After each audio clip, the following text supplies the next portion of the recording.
Morning Nation. It is, what day is it today? It's Thursday, July 11th. You got Keith, C. Marty, Fit, and Brooke Swidar here in the lab this morning. And we're going to do this to welcome her in. Oh my goodness, Marty, I got my sound effect. There we go. There we go. There we go.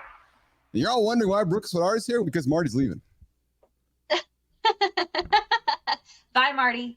There's the hook. Said that a lot better. So Marty's going to be stepping out of the lab here a little bit early this morning. He has some life commitments. Marty's got more to do than just sit here with Uncle Keith. He's got things he's got to do. They think I just sit in the car all day and think make, so. make videos. I think it's like, okay, so Marty starts his morning at 2 o'clock in the morning with his clients. And then he's with Uncle Keith and talks for a few hours. And then he goes and sits in his truck and makes videos. And then he just does it again. Yeah, that's it. Marty's got some commitments today, so he'll be stepping out here in a few moments. So we have asked the ultimate, the exceptional, the irreplaceable C. Marty Fit. Now look, Brooke, you're my substitute for the day. Honestly, don't embarrass I'm me. doing my best. I got up at 2 a.m. to psych myself up for this show. I love it. 2 a.m. Central Time in Brooks. Yeah, I went Central Time 2 a.m. That's pretty early there, Marty. Let's see who we got here. Lotus Flower joining us today. Lotus, thanks for showing up this morning. I appreciate What's up, Lotus? I know Marty has spoken about you joining the show, so we're really happy to have you here as well, which is fantastic. Let's go around the table. Marty, how was your day yesterday, man? Had a great day yesterday, man. Busy. Had a great podcast. I don't know if you tuned in, Keith. I saw you running last night. I was working with the Double G, OGG, on all of our July, August shows. Oh, yeah, that's right. You did say that. We were getting caught up, but yeah, it's good. It was good. It was a wild one. You know how it gets over there, but I had a blast. So great day yesterday. How about yourself? Mine was good, man. We got, like I said, we spent a good chunk of the day yesterday getting our July shows planned, working on stuff for next week for you and I. We got a lot of the July shows planned into August. Man, I'm telling you, Nation, since we have really been aggressively pushing our mobile feed, the YouTube channel has been screaming, and we've been digging in and creating predictable content. It's clearly resonating with the audience, so we're very... They're going to be sick of us next week. Oh, without a doubt. It's going to be epic, to say the least. Yeah. Brooks, how are you? How was your yesterday battling through life and so forth? You recently graduated boot camp candidate. Yes. Oh my gosh. It's been so wonderful. Of course, my life is still very busy, but I have little bits of free time for the first time in 6 months. Like, I posted a video of me cooking, and just having the free time to do something like that for myself is wonderful.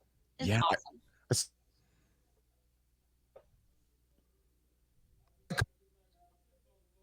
Keith, you're freezing up over there. What's your Speechless. What is it? What do you like to cook? Oh, okay. I'm sorry. You cut out, Keith. But last night I cooked some Korean food. I cooked like a spicy pork dish with kimchi, and it was so good. So I wanted to be a chef for a really long time. Oh yeah. No, I'm a foodie. So Me too. every time we talk about food, I'm like, oh, really? Marty's ears perk up. He's like, we're going to get into a conversation on the main topic today, which is the one thing 99% of us don't do for success. And it's really Marty, you and I talk about it all the time. I'll leave this as a hook here, but it's actually the easiest thing, which is most likely the most difficult thing. And we're going to get into that a little bit later today. So it is the one thing that 99% of us don't do for success. Then while Marty's off doing his thing here later this morning, myself and Brooke are going to dig further into a conversation. New research came out, Brooke. What happens to your body when you drink alcohol on an airplane? Right. Yeah. Man, why you? Oh, I wish you talked about this another day, man. We'll bring it back. We'll bring it back from Marty. Yeah, because I got my clients. They can't wait. They drinking in the airport and the airplane and on vacation. and then blame me for no results. All right, so it's going to be a two-part conversation. The first part's with Keith and Brooke today, and the second part's going to come probably next week or the week after, where Marty's opinion on drinking on an airplane. So that's going to be the conversation today. Of course, we got the accountability check-in. I want to dip into our creator spotlight and give you guys an update where that's at. It's not so much slacking. I have this thing about doing things properly. I have this thing for doing things properly. And when we launched it launched really quickly because of our friend Grasky, and it took a life of its own on. But I want to do it at a certain level that it seems meaningful, not just thrown together for the sake of throwing it together. And I will admit, a few times in the last few weeks, as we've been revising and continuing to reiterate with the show, I haven't been delivering the creator spotlight to, I believe, the level that we can, and celebrating the humans to the level that they should be celebrated. So I want to revisit that and bring that to life. And Marty, that's one of the conversations I want to have with you next week as well. But most certainly, it's about finding these awesome creators on these platforms and celebrating them. And Brooke, I want to extend it past LinkedIn. I really want to take it onto two other platforms. I want to take it onto Substack, where I spend time as well, and I want to take it out onto Threads. Yeah. I think we also go ahead. I think we're trying to do a lot in an hour. So sometimes it's hard to even give them the right recognition when we're trying to get 3 topics in with a guest, and then just sometimes the conversations get really good. So it's tough. You are bang on, Marty. OGG talked about it yesterday with me, and he reframed it for me, because I'll tell you, and Brooke, I'll share with you too. When we first put the show together, the ambition was, let's get it done by the 55-minute mark. Mm-hmm. Let's get it packaged up, and let's get it out into podcast format as quick as possible so people can take the show with them. Gotcha. But what has happened since we've launched the show is it's truly became a live show. And that's the point of it, Brooke. And I know that's what drew you in. We've been continuing to see success with this live show. And that's what we are. We are a live show that goes around North America, around the world every single day at 8 o'clock Eastern time. But what it also did for me, Brooke and Marty, is that it reduced the importance on having it rushed to be done by 8 o'clock. Mm-hmm. And OGG is Keith. He says, if you and Marty, or you, Marty, and Brooke are in a conversation and it goes into 8:07 or 8:10, I was like nodding, going, so really what we're going to see happening, Nation, is that our show starts at 8. Sometimes Keith and Marty might be done at 9. Sometimes we might be done at 8 the next day. So we're going to have a little more freeway, Marty, with our time slots. We're going to extend them a little more, I think. And we're going to talk a little more about that in Marty next week, about how we create more room so we can celebrate people on Threads, so we can celebrate people on Substack, and so we can celebrate people on the home of our show here on LinkedIn and YouTube and so forth. So there's the creator spotlight. And Marty, you said it best, man. I just didn't think we were doing the best job of celebrating, and I wanted to focus on that. I'm right. That's where you're at. Hey, Brooks, what our question for you? Absolutely. Do you spend time on Substack? You and I actually chatted a few days ago about how I really need to start getting involved with Threads. At this point, most of my social media time is spent on LinkedIn. So that's where I'm investing my time, but I do spend a good amount of time on Substack. I follow some really good people on there. You do, eh? Can you? So, this is fascinating to me, because I want to dig into this for a few minutes with you here. Marty and I were talking with Substack, and he was curious about Substack. Not throwing Marty under the bus, but he's like, Keith, I don't know much about Substack. And right. Brooke, many people don't. It's like this peripheral social network that sits over there. It's like this gold mine sits over there that we all don't really talk much about yet. I think it's an incredible tool platform. Can you share your experience and your opinions about Substack, Brooke? Yeah, absolutely. So I was the same way, actually, until I got involved heavily on LinkedIn, just because now I've connected with so many people who they are putting content out on Substack. And so that's where I'm able to dive a little deeper into who they are, their expertise, especially I'm entering the tech field, right? That's the realm that I'm spending most of my time with. And there's some amazing people who are putting out publications regularly on there. It's something I've added to my arsenal kind of recently. There are so many resources out there on the internet that are just so good, but Substack, I think, is really a hidden gem. Yeah, I would agree with that 100%. And when I was explaining to Marty, it's very much like our current social platforms, be it Threads, be it X, and so forth, but it's tied to like a long form publishing platform. So it's like WordPress, but yet with a layer of X on top of it, which allows you to, interact with others and share social content and others. But Brooke, when I started the lab, we built it on top of the Substack platform, because to me, it was a way that ultimately we could still own, and we don't talk enough about this in marketing and business, frankly. It was still a way for us to own our database. Okay. That makes sense. When Keith and Marty are collecting our followers across the platforms, we ultimately still don't own that database, right? It's rented from LinkedIn, it's rented from X or Instagram. At least when I got Brooke's email address in our Substack, it gives us the ability to connect directly with you. I'm thoroughly enjoying the Substack play, and I know we're going to spend more time digging into that along the way here. What's up, Sarvina? Good morning. We also got Sarvina jumping. Sorry about yesterday. I was sick, Sarvina. Dude. Stop getting sick. Stop getting, it's simple, just stop getting sick. Yeah. Exactly. You have control over that. We have somebody else that popped in. Let's check his comment out. Just dropped in to say break a leg. Yes, Keith. Just break a leg. I have to go play with my rising second grader. She's yelling at me to put the phone down. All right, Dobbs, go put your phone down. Go play. Got to do what you got to do. You got to do what you got. Nice. Thanks for stopping by. That's spectacular. And Sarvina's giving us some laughter or attitude, one of the two. Hey, Marty, I got to tell you, I get a note yesterday from Lauren at work, and it's this video. Sorry, this is a morning show here, but it's a conversation of all of a sudden somebody just dropped in their back lane of a perhaps opiate overdose. What? I'm not laughing at the situation. I'm just laughing at kind of at the whole. I'm at my desk working. All of a sudden, I get this video, and Lauren's, check this out. And there's somebody in the back lane just boom down on the ground. Oh my gosh.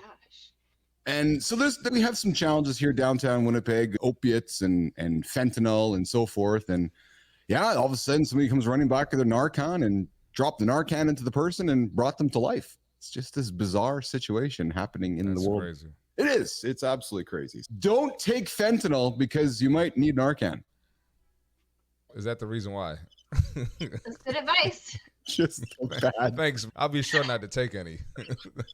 Appreciate that. Is that going to be a short to try to drive our viewership up, Marty? I dropped the short yesterday about our McDonald's conversation yesterday. It was hilarious, man. I did some pretty good views. I didn't think you would post that. Just saying it like it is.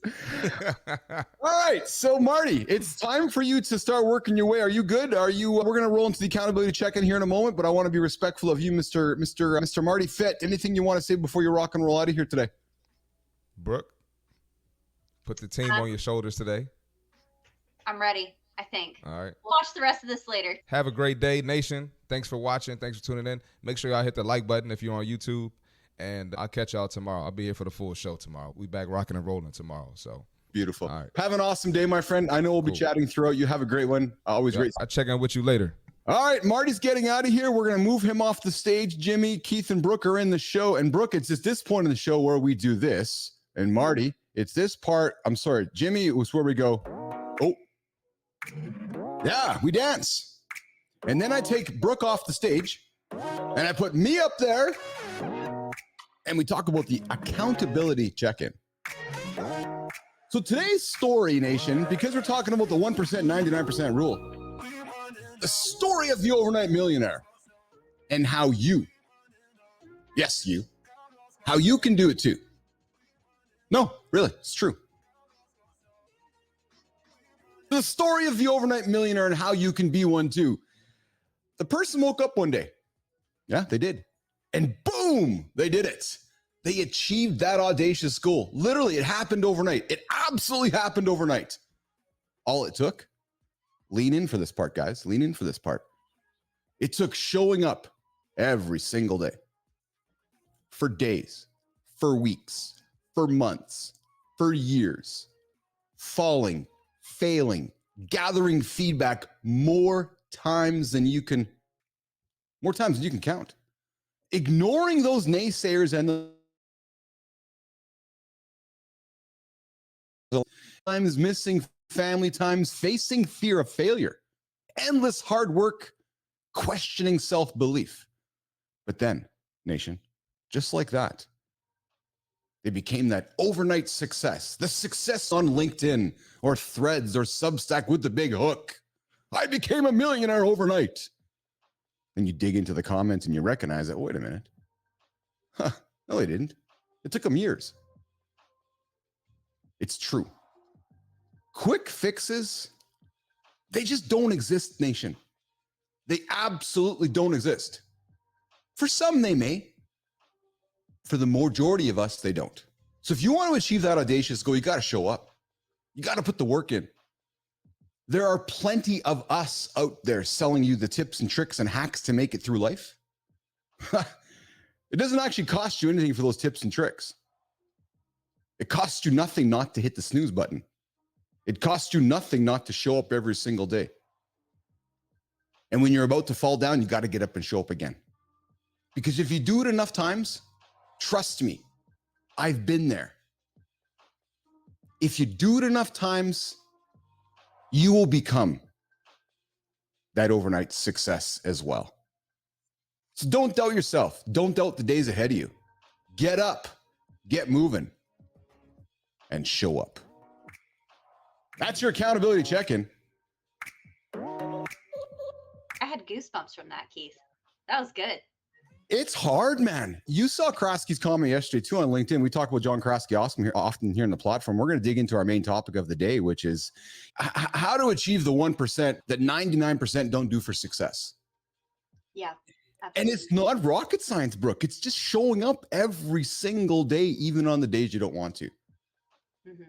Let's dig into that conversation. I want to ask you, when you see that headline, the one thing that 99% don't do for success, what does that speak to you? What does that draw from you when you see that? It's funny that you brought this up because I was literally having this conversation with someone else, and we were talking about how it can be, I don't want to say easy to give up, but I do think that too many people aren't willing to go the extra mile. And I'm not negating struggles, right, or obstacles that people face, but I'm just saying the consistency that's required to achieve results. It doesn't have to be this. I think sometimes we glamorize success, like you talk about. We don't see all the work it takes to get there, right? We see the final finished product, and it looks so sexy and it looks amazing, and you're like, oh my gosh, I can't believe this person did it. And that's amazing. But what were the incremental steps that it took to get there? It takes showing up every single day. It takes doing what you have to do when you don't feel like it, like in spite of whenever you're receiving a no or when things don't work out the way you want to. You have to just keep at it. And that's hard. It's so easy to sit here and say that, right? Just be like, oh, just keep going. Just don't give up. But when you're in the corner and you're facing rejection after rejection or defeat after defeat, I understand. I really do. Why there's such a difficult time to push past that and keep going. But man, it really is the differentiator. I'm convinced of it. We got a comment coming up from Will Ray here, which is, I got to show up even when I don't feel like it. And it's true. The guy writes 2,000 words every single day, regardless of holidays or weekends. He just gets up and writes, right? Jerry Seinfeld uses a daily calendar to mark that good old X for each day. He writes jokes, creating that unbroken chain of productivity, right? The Rock maintains that rigorous daily workout filming schedule. We all have our things, and we can put person after person up there and recognize that they're successful because they clearly have been showing up every single day, right? You look at Mike Quinlan, who's joined us down from Peru. It's the days when you're not in that mood that you make the most progress. And Brooke, I'll call you out, Brooke, because you yourself over the last few days have said, I've needed some rest to take care of myself to move forward. Because I suspect. Oh, I totally agree. Honestly, because if not, you're going to burn out. Mm-hmm. Whatever that might look like for you. But yeah, if you don't take care of yourself, if you don't prioritize your well-being, the body keeps count. I'm a huge believer in that. Stress is very real, and I think it affects people in different ways. But man, sometimes it can catch you off guard, right? You go too hard for too long, and next thing you're not in a good spot. So yes, I think it's a kindness, and it's really an investment in your own success whenever you do decide to take a break and give yourself the rest that you need. So Brooke, what are some strategies that you are used for staying motivated on your most toughest days? I know you have a couple cats. It's clearly you're a self-driven human, but even strong self-driven humans need strategies or techniques to help them through the tough days. What are some strategies that you use, Brooke, to keep going? I am such a big believer in protecting your mind. And what I mean by that is I try to only listen to either something educational or motivational. I avoid watching the news, to be honest. I have to prioritize my own mental health. And I think it's really easy to spiral and feel like everything is on fire and it's horrible. And the second thing I would say is your inner circle and your support system, I think, is one of the biggest keys to your success. I think it's so important to pay attention to the people that you have in your life, who you're listening to, who you're going to for advice, who you're bouncing your ideas off of, who you're going to with your struggles. And it's, what are they offering in your life? Are they encouragers? Are they naysayers? Are they people who are going to hold you accountable? Because even having yes men can be I want people who are going to be like, Brooke, yes, come on, this is not the answer, or you can do better in this way. Or like I said, that accountability is so valuable. You bring up accountability. Having an accountability partner to encourage and support you, Are you a fan of accountability partners? Is it something that, do you make them official? Is it an unofficial part of your strategies of overcoming bad days? Or is it more or less, I have a circle of friends, I have a circle of colleagues, some I lean on for accountability, some I lean on for other things. But Brooke, talk about the power of an accountability partner to overcome those bad days. Oh, that's so good. So actually, that was a big part of why I decided to do a boot camp. Not quite the same because it's not from a friend standpoint. You know what I'm saying? Like I Yes. paid, right, to go into Yes. that program, but I wanted deadlines, right? I wanted to know that if I did not complete this assignment, I'm going to fail, right? I'm not going to graduate. I'm not going to pass. So that was a decision I had to make to help propel me forward with my decision to try and break into tech. But then when it comes to my personal life, again, all this networking that I've been doing, and I've developed genuine friendships and also business relationships. And I love the commitments that have come up to collaborations and pushing Mhm. business ideas. That has become a new avenue of accountability for me. Like I have to show up. My professional reputation rides on it. And for me, that's very motivational. I care about how I present myself. I do care about how I'm viewed in this space. I want to be known as someone that is going to be a woman of her word, or someone Mhm. that's going to show up and be professional if we have an agreement for each other. Mhm. A little bit less of the from a friendship standpoint, but from a professional standpoint, it's definitely helped. Mhm. Mhm. I would say to you, Brooke, that when I started Live in the Lab with Keith Bellis, even before I met you, and as I've started this show, I've used this morning show and the people that I've met along the way for my own accountability. Sure. Because when I first decided to start the morning show, um, when I first decided to start the Live in the Lab show at noon, and I first, made that decision, I said to my colleague at the time, and I'm like, dude, I'm awake every single day at noon. So I'm going Right. to draw a line in the sand. I'm going to show up live every single day at noon and just do it every single day. But the first reason I did it, Brooke, was to hold myself. Two things: getting on front of the camera, microphone to say, hey, I'll show up tomorrow at noon. And when I made that statement publicly, I'm like, okay, I told people that I was doing it. I got to do it. Yes. And Yes. even if nobody showed up, Brooke, I still felt like the power of what's happening right now. I'm making this public statement. Somebody's heard me, is what I tell myself. Right. So I have to follow through on it. So this morning show and then the live show were really my two pieces of accountability. But I'll tell you, I will be really frank with you. What really keeps me accountable every single day and the techniques that I use, what drives me and what maybe even scares me, Brooke, is my kids. Okay. I do not want to be seen as somebody who does not show up. So it's really important for me as a father to show my kids that you need to show up every single day. Just get I your love foot in, that, Keith. just get your foot into the gym. Yeah. Once you get in there, let the magic happen, whether it's going for a walk, whether it's going for a stretch, whether it's doing a lift, but just get there and show the people Absolutely. around you that you're going to be the one showing up, and then let it happen. That's just really important to me, Brooke. Keith, I really like that point specifically because you never know who's watching. I know you're talking about specifically with your kids, True. but sometimes I think we so underestimate our own impact. I think of it like the butterfly effect, right? Like a single flap of your Mm. wings. And even like I was posting very publicly about my tech journey when I was in my boot camp. And Mm-hmm. literally, I found myself being like, I really do have to pass because all these people know that I've enrolled. I can't fail. I literally cannot fail. But that is so true what you just said. Yeah. Those days when you're going, oh, I'm tired, I want to hit snooze. And then your brain goes, no, Brooke, there's a lot of people that are watching you. And you're like, yeah, I've been out here every single day positively telling everybody I'm doing this. I got to go. Right. So you showed up. And Hmm. that to me is the difference, because there's no magic in that. There's no magic potion. There's no, hey, go spend $1,000 for this trick technique to pass your boot camp. No, I Yes. want to hit snooze right now. And your brain's going, no, Brooke, if you hit snooze, the people you told showing up are going to be judging you. And you're like, well, I got to show up. Right. Absolutely. So what do you think are those tips for maintaining that consistency over the long term? Is it a routine? Is it a ritual? Is it constantly reflecting and adjusting? Brooke, you said you're a big fan of mindfulness and self-care. One week is different from the other. How do you tell your friends and people around you to be consistent and build that momentum?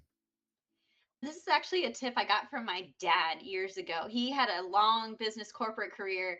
And sometimes he would tell me, like, if I would have days of frustration when I was younger, not want to do something, we all have these Mhm. days where I'm just like, I just don't. I would literally rather do anything else Mhm. than whatever fill in the blank.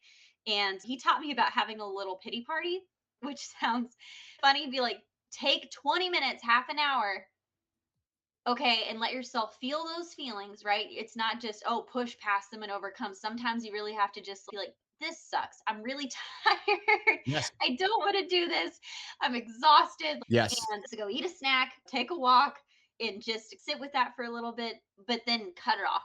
Don't stay there. Don't live in that moment. Allow it to happen, process that. Like I said, we're all people, but then you got to move on. You have to move on. And that's something that's always stuck with me. I want to lean into this for a second, Brooke. So you said dad gave you those words of wisdom, and you also then said you got to move on. There are parts of society which are like, no, that's the tough love approach, Brooke. Do you believe that maybe we have taken that approach sometimes maybe too far to the soft side, which is, okay, maybe Brooke doesn't want to show up. Let's talk with her and understand why she doesn't want to show up. Myself, or maybe your dad's like, okay, Brooke, we understand, process it, put yourself into the moment.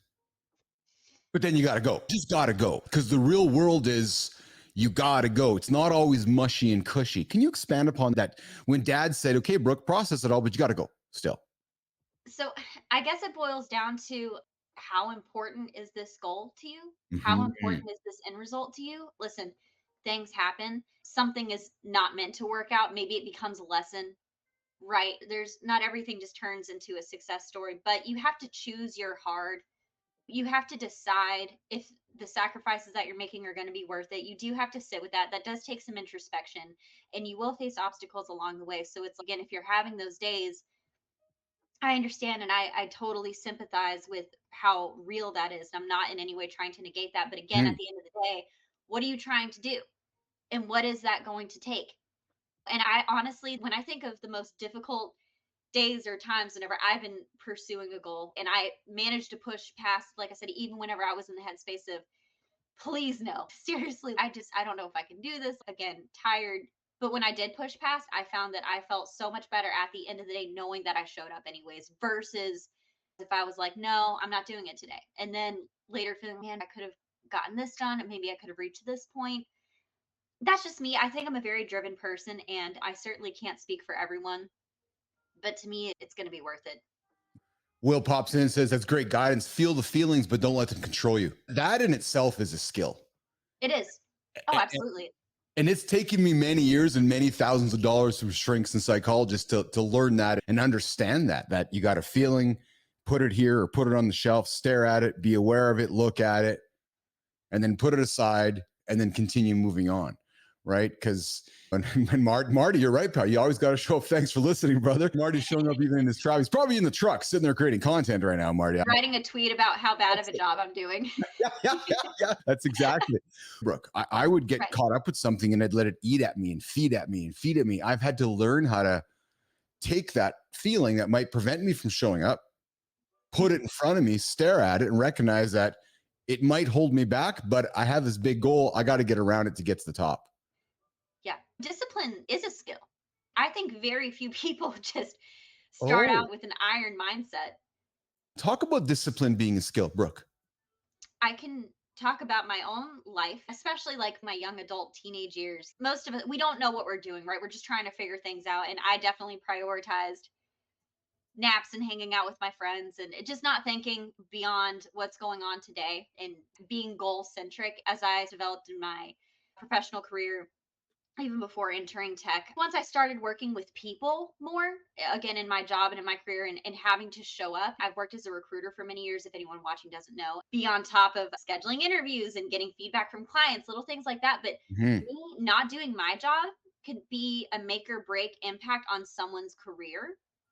And I take that very seriously. Like that's something huge. I think especially people today are talking about how tough the job market is. And especially when people talk about like recruiters dropping the ball, and it's like, I can't let that happen.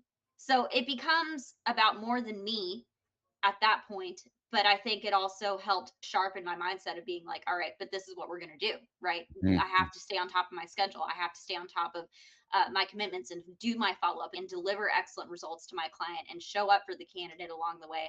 That has to happen. So that was just a life experience that helps shift my mindset into beyond myself, but rather the impact that I'm having on others. So there's a lot of power in that. Brooke, let's talk about confidence. building self-confidence and curiosity. So would you say that confidence is one of the limiters for people showing up? So people who maybe are struggling with self-confidence, gives them reason to maybe, I can't do it today, so I'm not going to the gym, or I'm not going to perform as well as I could because I don't feel good about myself. Right. Talk about the power of self-confidence and self-belief with the whole idea of showing up, knowing that you can and should be here and you belong here.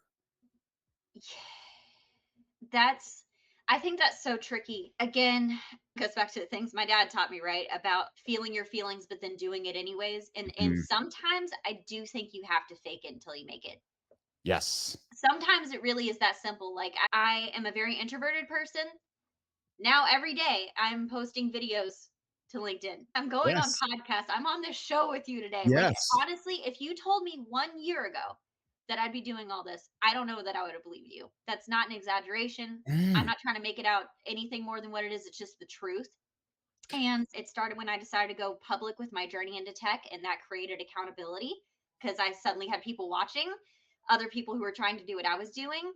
And now I get messages about, like, oh, I wish I felt brave enough to post a video. Like, how are you confident enough to do that? And it's, I have anxiety. I literally have an anxiety disorder. This is not a joke.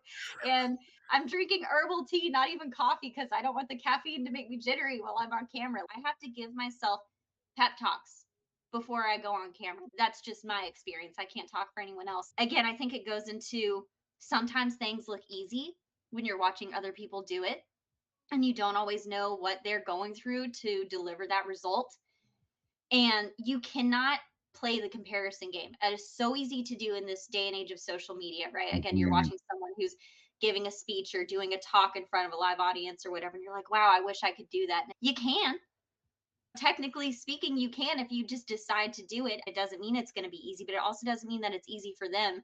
And someone that is very polished at it is taken work, right? It's taken practice. Again, we talk about discipline and also people skills. Those aren't just something that happens to us out of the womb.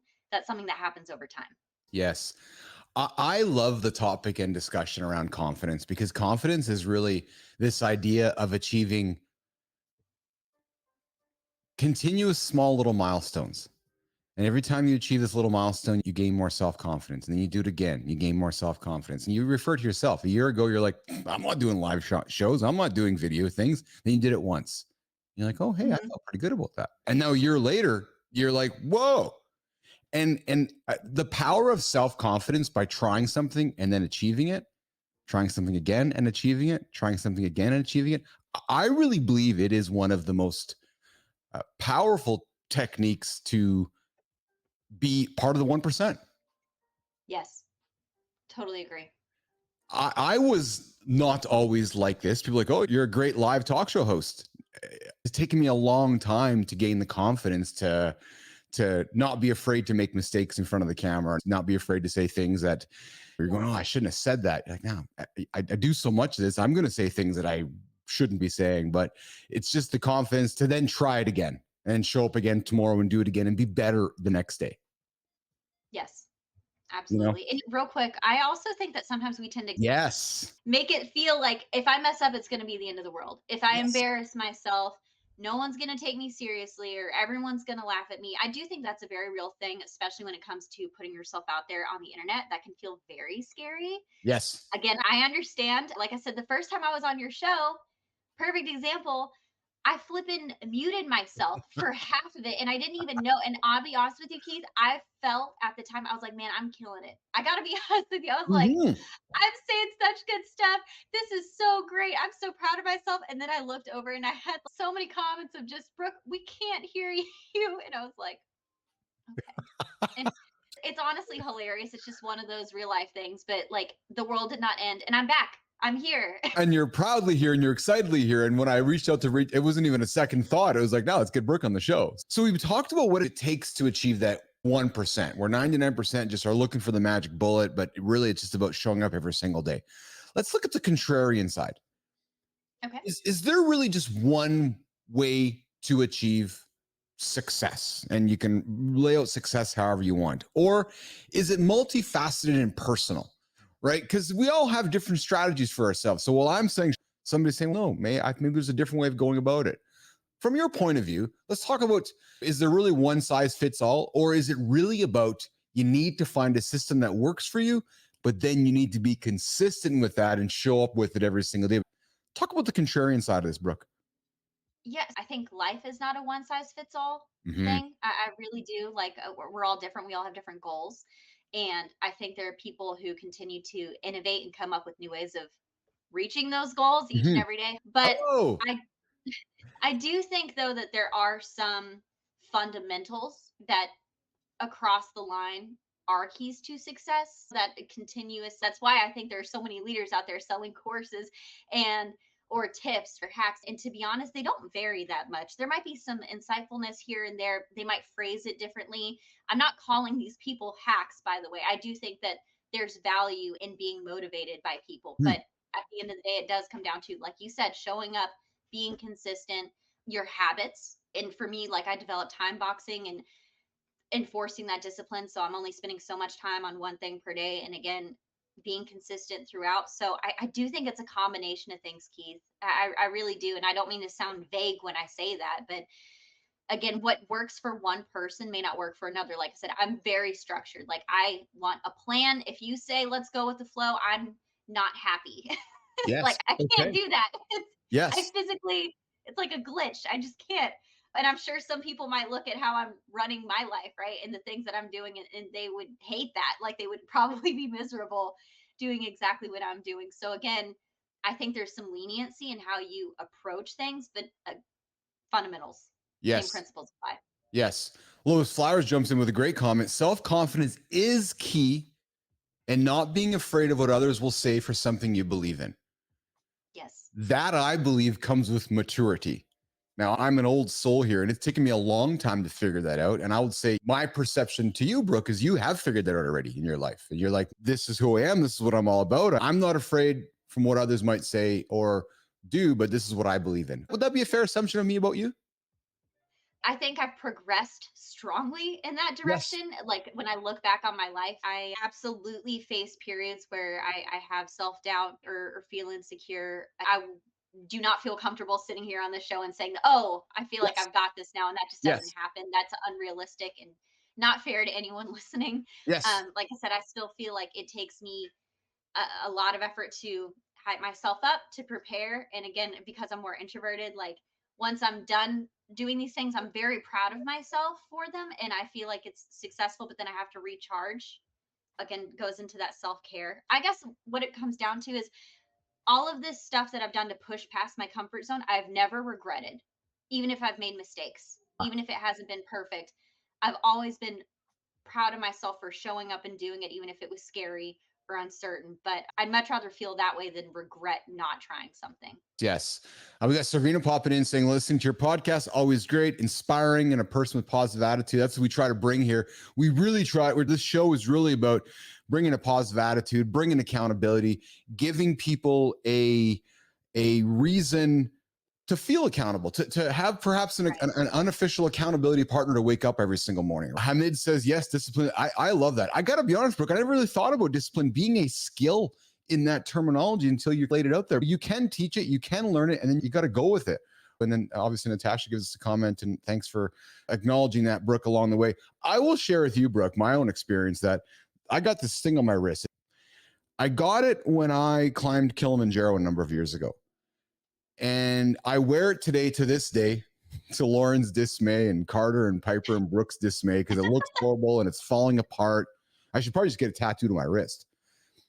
But it is an exceptional reminder just to slow down and put one foot in front of the other. Because I sometimes get so anxious, and I listen, nation, I know I come across with maybe sometimes undeniable self-belief or confidence. I have my days of self-doubt. I have my days of my own questioning self-belief. But then you know what I do, Brooke? I look at my wrist and I go, okay, just slow it down, Polly. Because I learned from that experience climbing that mountain, Brooke. And it's just so freaking simple and cliche. But man, when you literally put one foot in front of the other and have the confidence to do it again, and then do it again. Doesn't matter how fast you're going or how slow you're going, just putting one foot in front of the other. I actually achieved my goal. Right. I was like, I climbed the mountain. I can say I climbed a mountain. It wasn't the fastest in the world or the slowest in the world, but I learned through that period of being disciplined and showing up every morning. That was a learning experience for me. It was because then when you climb that mountain, you look back at yourself and going, okay, I'm not the same person who I was on the other side of that mountain. Yes. Right. And all those steps that you've put one in front of the other, every step is a learning experience. So man, this here for me has been the ultimate reminder. I'll share, yesterday I had an anxious day. I look at my wrist and it just slows me down. And that's because I know part of my role. It's funny because people are like, Keith, but you're always so positive. Oh, yeah. They don't want to hear my real life. They don't want to hear Keith had a bad day, because my job is to make sure you guys are having a great day. Yes.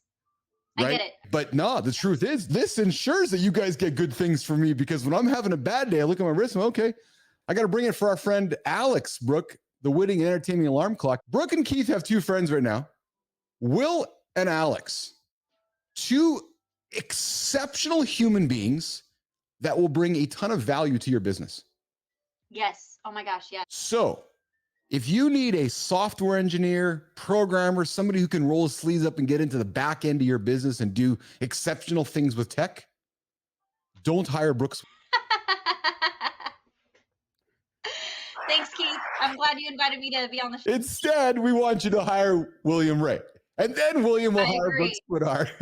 I would hire William Ray first, too. We're just calling him an exceptional engineer. He's a friend of the show. He's been on the show, and we're trying to do everything we can to help our friends out. And then, of course, we got our friend Alex as well. He's over in the UK. He does incredible impressions. If you're looking for somebody to take your company to the next level with presentations or engagement or doing some exceptional things, I would invite Alex into your business.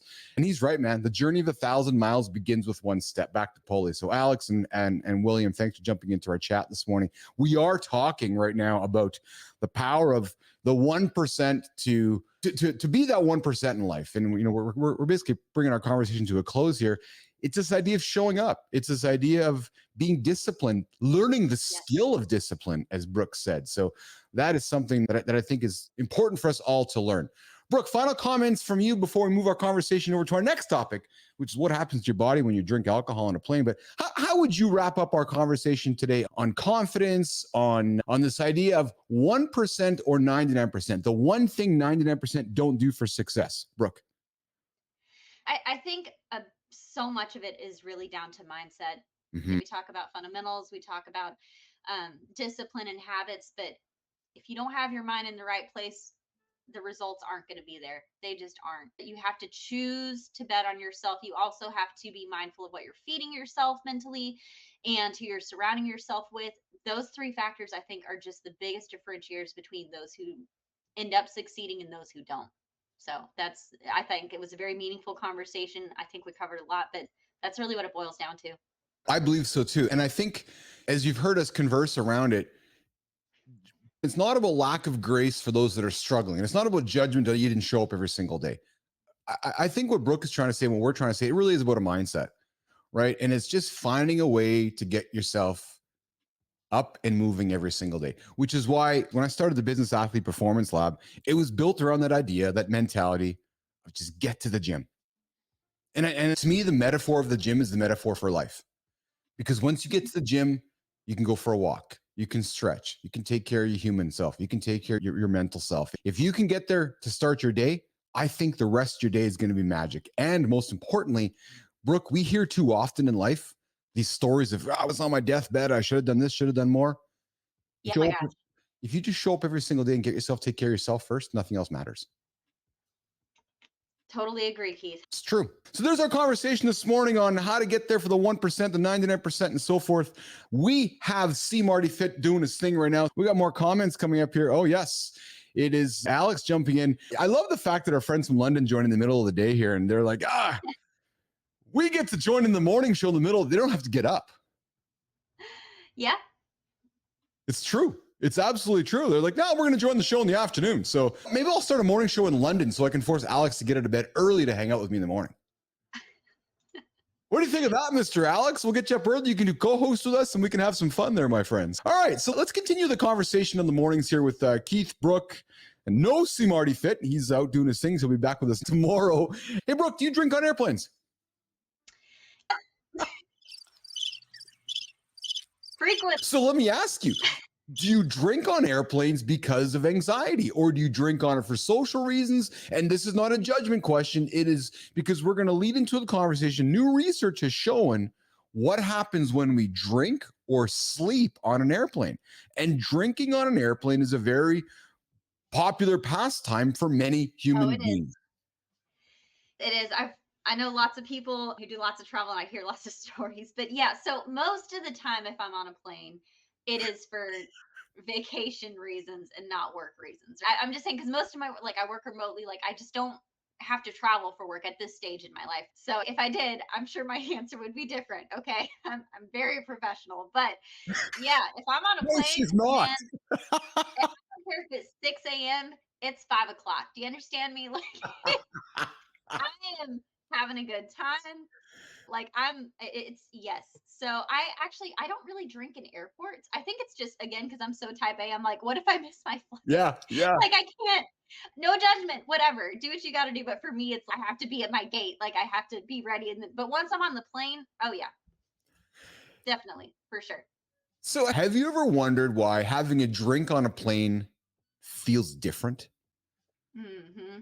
Let's talk about what really happens to your body when you mix alcohol with high altitude.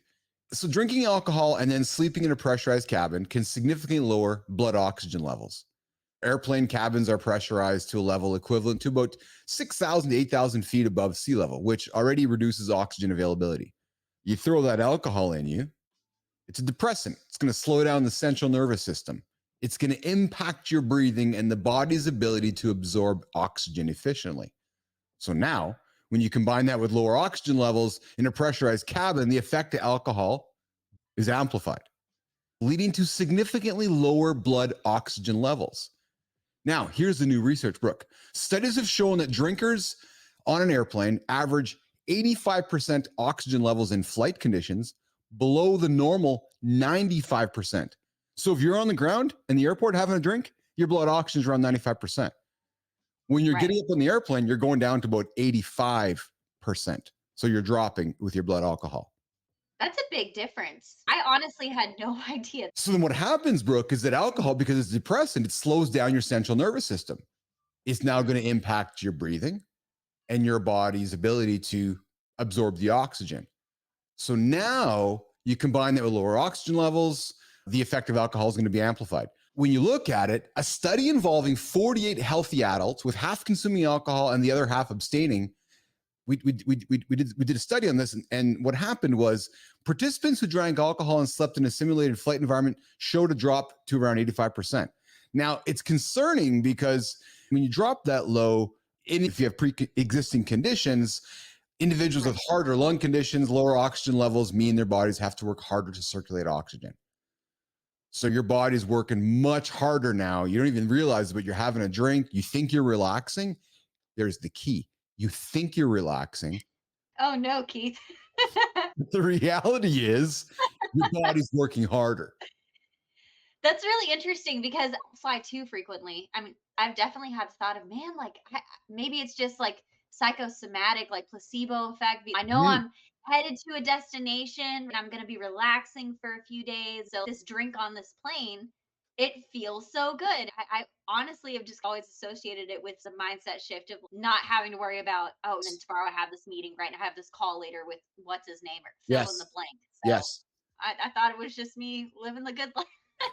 So you look at it, the average heart rate for drinkers on an airplane was about 88 beats per minute compared to somebody who's sitting there chilling out, relaxed at 73. So back to your point, you think you're relaxed, having a good time, but your body's actually working hard. It's body's stressed. It's like, it's got to work hard because you're having a drink. You think you're relaxing, but it's actually not because your heart rate's elevated. Go ahead. Kind of upset because I think now you've ruined my in-flight drinking experience, Keith. Now, alcohol consumption also has a massive effect on sleeping on an airplane. Sometimes if it's I'd say 2 hours or less, probably not, but more than that, sure. Yeah. So when you have alcohol on an airplane, when you sleep on an airplane, that alcohol is going to exacerbate the disruption of REM, making it harder to reach and maintain any REM. Participants who drank spent less time in REM sleep and cognitive function. So again, Brooke, you're thinking about it. You're on a flight to London, 6-7 hour flight. You're thinking, okay, I'm going to relax, have a drink, and go to sleep and get up there and feel rested. It's actually the opposite. Wow. So you, in theory, shouldn't drink, and you probably shouldn't even sleep on the airplane if you truly want to get there rested. Oh yeah, for sure. Especially crossing time zones. Like I've flown internationally several times, and I always try and book it again, type A, right? So I'm like arriving wherever in the morning, and I try and sleep on the plane so then I can start my day when I get there. And I've just never thought about that impact. So the key takeaway from this little chat this morning on what alcohol does on an airplane with you, and why you might want to consider not having a drink. Really, alcohol is a diuretic. It's going to lead you to dehydration. Alcohol is going to affect your sleep. Sure. Sitting on an airplane for extended periods of time without movement can cause blood clots and cramped seating, all those negative challenges, right? What you may want to consider, nation, and we're not here to try to be the fun police, but what you might want to consider is maybe avoiding the alcohol on your next flight. Maybe adopting the sparkling water. And maybe arriving at your destination in a more relaxed, healthier, qualitative state. So next time you get on an airplane, you think about going to sleep or having a drink, just consider it. You're actually not relaxing and slowing down. You're more than likely putting more stress on your body before you get to your destination. Some new research we discovered today around what happens to your body when you drink alcohol on a plane. And I'll tell you, Brooke, for the longest time, it's just what we do. We get in an airplane, we go have a drink, and relax. Sure. You're preaching to the choir, so to speak. So I totally understand. That's how it rolls. So Brooke Swadar, we're coming up to the top of the hour. Looks like our show is wrapping up, and I think you have a busy day to get ahead to. So I want to be respectful of your time. But Brooke, what do you got going on today, my friend, before we get out of here and get back to our busy days and lives and keep going on? But what do you got going on today? Just for me, my normal day at work, I still got my day job for now, Monday through Friday. And then I've got actually several calls right after. I'm preparing to take this weekend off. I'm going to go travel and visit some family. Oh, where are you off to?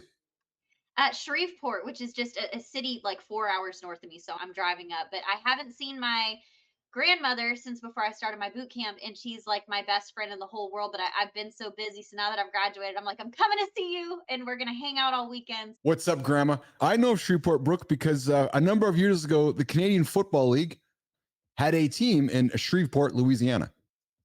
That doesn't make sense.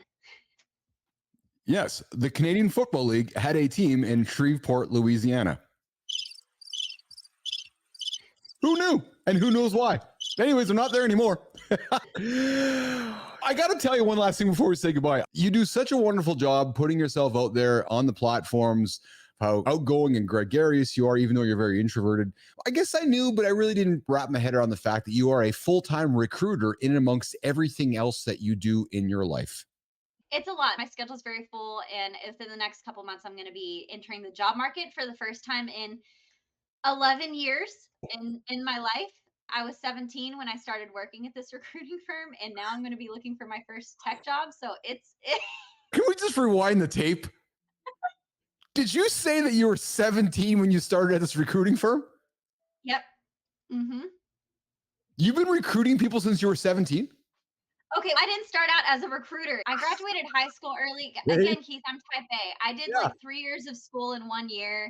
And I was like, I got to get a job. I'm sick of school. I didn't like school. And so I'm sorry. It's just the truth.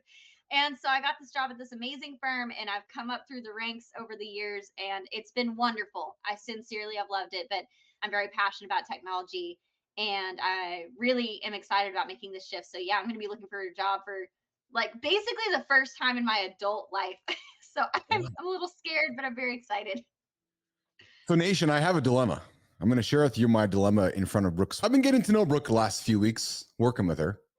And I think she needs to be my business partner. Like, how do you not work with this human being here? Like, how do you not just decide that you want to work with this human all the time? Because this person shows up every single time. I think she makes type A look like they're type Z. I think there's type A for everyone else, and there's type A Brooke Sweatar. Like I'm suspecting there might be a different type A for Brooke Sweatar. But Nation, if you're looking to hire an incredible human, you might want to hire Brooke, or you're going to arm wrestle me for Brooke, because I'm going to keep working on having Brooke join me in the lab over here. So Brooke Sweatar, I am very grateful. You have no idea how grateful I am that you joined me here this morning on the show. I'm grateful for your friendship. I'm grateful for your continuing humility. I'm grateful for the laughter you bring. And I'm grateful for the positive attitude that you bring to every single person on LinkedIn and in all the communications you have, man. You are a stellar human, and many can learn from Brooke Sweatar. I'll just leave that. That's unbelievably kind, Keith. I sincerely appreciate that. Honestly, not just because we're on the show together, but getting to know you has been amazing. I think your story is incredible, and I love your passion for reaching people. That's something that resonates very strongly with me too. Awesome. All right, Nation, with Keith and Brooke, Love Fest is going to get off the air for the day. All the mutual, we're done with the mutual respect. We're going to get off the camera and throw darts at each other just like a brother and sister would, and have some fun with the whole thing, right? So, but I have enjoyed my chat with Brooke. I hope you guys have enjoyed our conversation. Alex jumps in and says, a first-class show with Keith and Brooke Sweatar. Alex, I was hoping you'd say that is it like, Alex, like Emirates first class, or is it like Ryanair first class, or is it just like, and Alex, all jokes aside, I know you're from London over there. Okay, we're going to get out of here. I'll come knock on your door later, man, so we can continue working on August. Marty, have a fantastic day today. We're back tomorrow to talk with Christopher Ludeman, Brooke, about getting pumped up with the perfect morning music mix. So tomorrow, we're talking music in the lab. Thanks so much, Keith. Thanks, Nation. We're going to get out of here. We'll see you guys later. Bye-bye.